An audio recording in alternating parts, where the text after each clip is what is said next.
आज जो है संविधान खतरे में है तो कौन सी अम्बेडकरवादी पार्टी जो है संविधान हाथ में लेकर जो है चुनाव लड़ने पर विपक्ष को मजबूर कर रही है।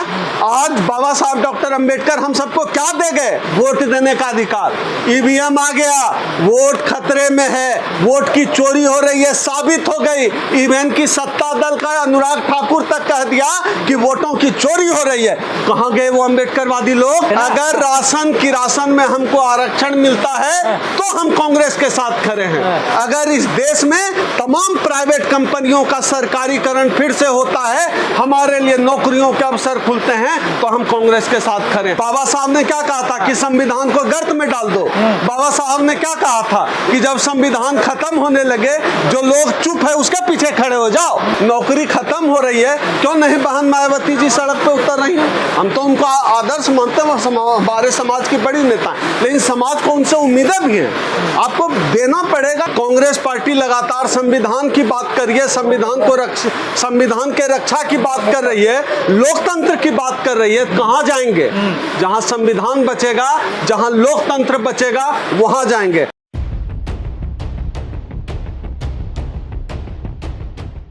सर, देश के तमाम बुद्धिजीवी जो हैं, एक्टिविस्ट है, दलित, वो कांग्रेस की तरफ मूव कर रहे हैं, कांग्रेस की तरफ जा रहे हैं। कैसे देख रहे हो इस चीज़ को? तो कहां जाएं?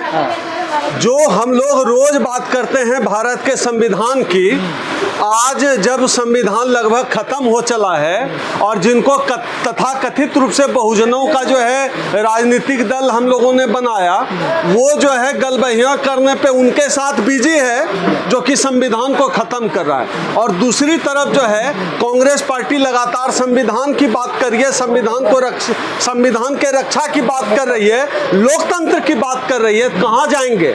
जहां संविधान बचेगा, जहां लोकतंत्र बचेगा, वहां जाएंगे। आज अगर कांग्रेस पार्टी जो है लोकतंत्र की बात कर रही है, संविधान की बात कर रही है, इसलिए जो है लोग जो है इस देश का जो दलित समाज के जितने प्रखर लोग हैं, बुद्धिजीवी हैं, सब लोग जा रहे हैं कांग्रेस की तरफ। जहां लोकतंत्र बचेगा, जहां संविधान बचेगा, वहां जाएंगे लोग। कांग्रेस संविधान बचा रही है, बिल्कुल बचा रही है। आज आप देख लीजिए, ईवीएम का मुद्दा 2024 के पहले से पिछले 1.5 दशक से ईवीएम का सवाल हम लोग उठा रहे थे, कोई राजनीतिक मुद्दा नहीं बना।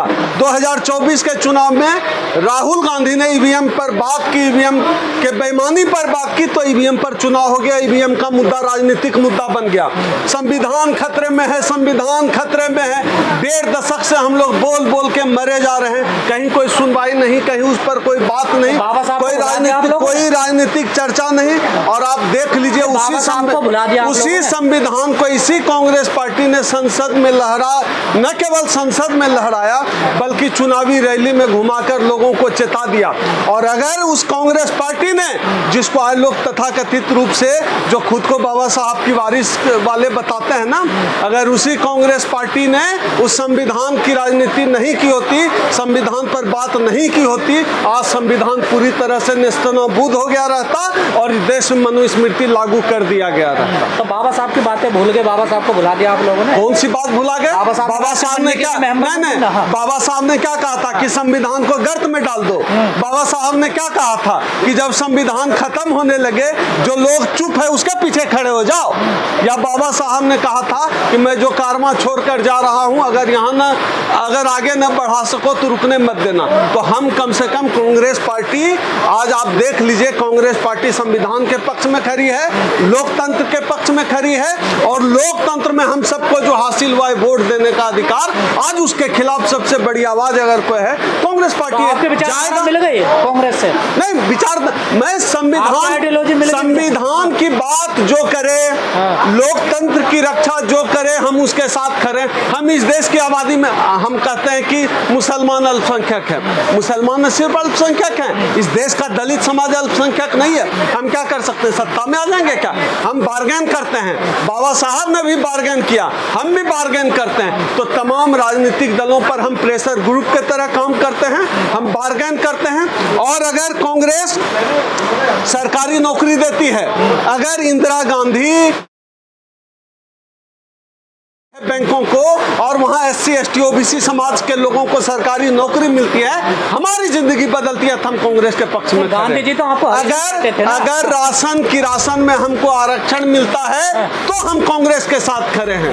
अगर इस देश में तमाम प्राइवेट कंपनियों का सरकारीकरण फिर से होता है, हमारे लिए नौकरियों के अवसर खुलते हैं, तो हम कांग्रेस के साथ खड़े हैं। और वो तमाम पार्टियां, हम क्यों RJD की भी बात करते हैं? क्योंकि वो संविधान की बात कर रहे हैं। हम क्यों कांग्रेस की बात कर रहे हैं? हम गांधी के खिलाफ भी नहीं है, तो बाबा साहब के खिलाफ क्यों होंगे? हम पूना पैक्ट के मामले पर महात्मा गांधी को नहीं मानते, उनकी विचारधारा को नहीं मानते। गांधी के हरिजन को मानते हैं? बिल्कुल नहीं मानते हैं। इसका ये मतलब जी आपको तो हरिजन आप ये बताइए कि गांधी जो कहते थे उस बात को नहीं मानने का ये मतलब थोड़ा है कि आज जो है लोकतंत्र की रक्षा के लिए जो है कांग्रेस पार्टी खड़ी होती है, कांग्रेस पार्टी के राष्ट्रीय अध्यक्ष मल्लिकार्जुन खड़गे खड़े होते हैं, राहुल गांधी खड़े होते हैं, हम उनके साथ खड़े ना। सहमति और सहमति अपनी जगह है। कांग्रेस राष्ट्रीय अध्यक्ष खुश हो जाते हैं। नहीं, आप बाबा साहब दुखी हो जाते हैं। आप बाबा साहब डॉक्टर अंबेडकर की बात करते हैं। बाबा साहब डॉक्टर अंबेडकर उसी कांग्रेस में मंत्री थे और उसी कांग्रेस से जो है हिंदू कोड बिल के मुद्दे पर जो है इस्तीफा भी दे दिया। गांधी से भी सहमति थी, अपमान भी झेलना। आप गांधी से लाख असहमति थी बाबा साहब की, बावजूद इसके बाबा साहब डॉक्टर अंबेडकर गांधी के साथ संवाद करते थे। हम गांधी के खिलाफ नहीं हैं, लेकिन गांधी की जो नीतियां एंटी दलित रही, हम उसके खिलाफ हैं, हम पूना पैक्ट के खिलाफ हैं। तो आज की तारीख में अगर इस देश का दलित समाज का बुद्धिजीवी, दलित समाज का पढ़ा लिखा व्यक्ति, दलित समाज का सोशल एक्टिविस्ट कांग्रेस की तरफ नहीं जाएगा तो कहां जाएगा? आप बताइए कहां जाए? आज आरक्षण खत्म हो गया ना, आज निजीकरण हो रहा है ना, सब तरफ चुप्पी क्यों है? कौन है बोलने वाला? राहुल गांधी बोल रहे हैं, मल्लिकार्जुन खड़गे बोल रहे हैं, कांग्रेस पार्टी बोल रही है, RJD बोल रही है, समाजवादी पार्टी बोल रही है, हम उसके साथ खड़े हैं। तो जो संविधान के साथ खड़ा होगा, दलितों पिछड़ों के हक हुकूक के साथ खड़ा होगा जो राजनीतिक दल, हम उनके साथ खड़े होंगे। अम्बेडकरवादी पार्टियां वो खड़ी नहीं हो रही, तो दिख रहा है कहां खड़ी है। आज तो आरक्षण खत्म हो गया ना, कौन सी अम्बेडकरवादी पार्टी सड़क पे है बताइए? आज जो है संविधान खतरे में है तो कौन सी अम्बेडकरवादी पार्टी जो है संविधान हाथ में लेकर जो है चुनाव लड़ने पर विपक्ष को मजबूर कर रही है? आज बाबा साहब डॉक्टर अंबेडकर हम सबको क्या दे गए? वोट देने का अधिकार। EVM आ गया, वोट खतरे में है, वोट की चोरी हो रही है, साबित हो गई। इवन की सत्ता दल का अनुराग ठाकुर तक कह दिया कि वोटों की चोरी हो रही है। कहां गए वो अम्बेडकरवादी लोग? कहां गए वो बाबा साहब को मानने वाले लोग? हम ही लोग लड़ेंगे बस। आप लोगों को तो कांग्रेस सेल में डालती है ना, OBC सेल में, SC सेल में, आपको मुख्य बॉडी में कहां रखती है? नहीं, कांग्रेस पार्टी किस सेल में डालती है उस पार्टी का राजनीतिक मुद्दा हो सकता है, किस सेल में किसको डालती है, लेकिन आज की तारीख में अगर कांग्रेस पार्टी हमारी बात कर रही है, हमारे मुद्दों पर काम कर रही है, तो अगर कांग्रेस पार्टी के पक्ष में कोई जा रहा है, कांग्रेस पार्टी के पाले में कोई जा रहा है, कोई गलत नहीं करा। आज की तारीख में कांग्रेस SC सेल में खुश रहोगे आप?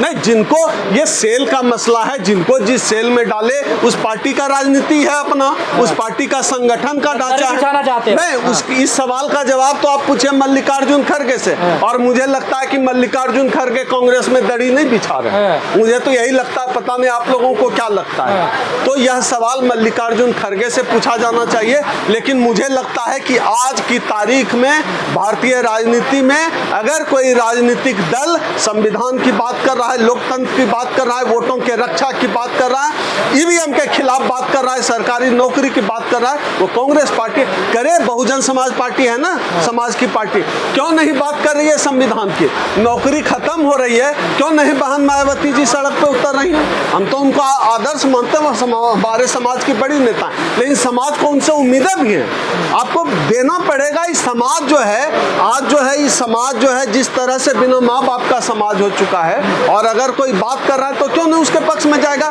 तो रतन लाल जी जाएं कांग्रेस पार्टी में, या प्रोफेसर रविकांत जाएं, क्यों नहीं जाएंगे भैया?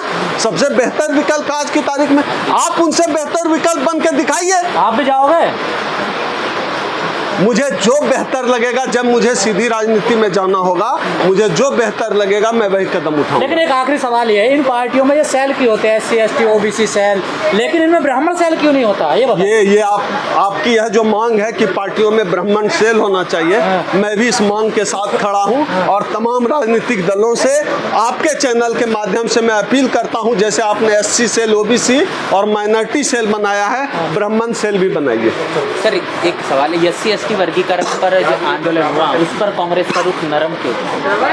अब देखिए कि अब कांग्रेस का उस समय क्या बयान आया था, क्या नहीं, ये कर हम सुप्रीम कोर्ट ये तो देखिए अब जो बयान आपको कांग्रेस पार्टी से लेना चाहिए उसका जवाब हम कैसे दें? 23-24 तारीख को जो कार्यक्रम होने वाला है उसके पीछे का उद्देश्य बताइए। हम लोग जो इस देश में संविधान पर जो खतरे मंडरा रहे हैं, या जो ईवीएम का खेल चल रहा है, वोटों की चोरी का खेल चल रहा है, आरक्षण खत्म हो रहा है, निजीकरण करके तमाम तरह के सरकारी कंपनियों को खत्म कर दिया गया, दलितों पिछड़ों को सड़क पर लाने की तैयारी है, उसके खिलाफ हम लोग 23-24 अगस्त को जो है नई दिल्ली के अम्बेडकर भवन में जो है 2 दिन का राष्ट्रीय अधिवेशन संविधान पर्व के तौर पर मना रहे हैं। सर 23 तारीख को क्या होगा? और 23 तारीख को हम लोग जो है संविधान पर चर्चा करेंगे, देश के तमाम जो बहुजनों, SC ST OBC minority community से जो जुड़े मुद्दे हैं उन पर चर्चा करेंगे, और 24 तारीख को हम लोग अपने जितने हमारे नेता पदाधिकारी देश भर से आएंगे, हम लोग एक लीडरशिप ट्रेनिंग प्रोग्राम करा रहे हैं। शुक्रिया।